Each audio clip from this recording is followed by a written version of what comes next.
La riposte suivra. Des sénateurs russes commentent les nouvelles sanctions US. Moscou ripostera-t-il aux nouvelles sanctions américaines?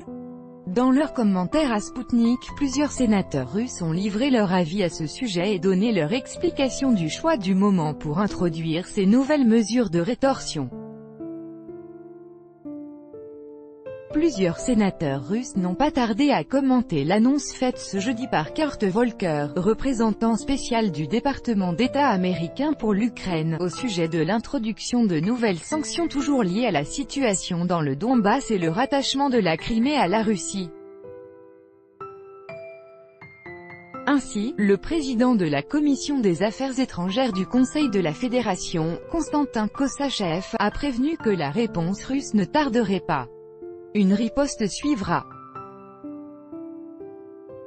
Du point de vue politique, elle sera symétrique, du point de vue économique, sélective et ce pour ne pas nuire à nos propres intérêts, a-t-il indiqué.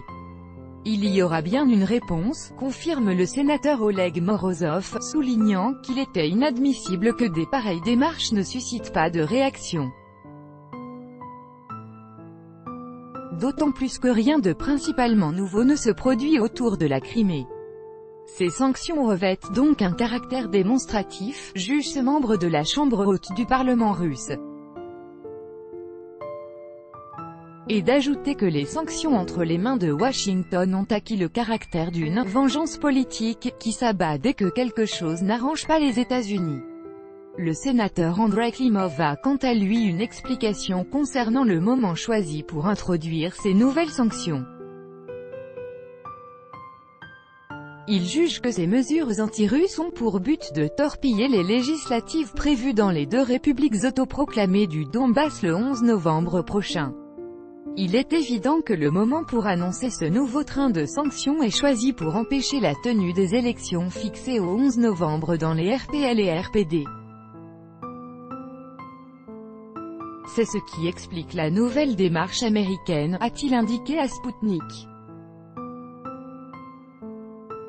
Comme l'a annoncé M. Volker, les nouvelles mesures de rétorsion visent 3 personnes physiques et 9 organisations et sont liées à la situation en Crimée et dans le Donbass.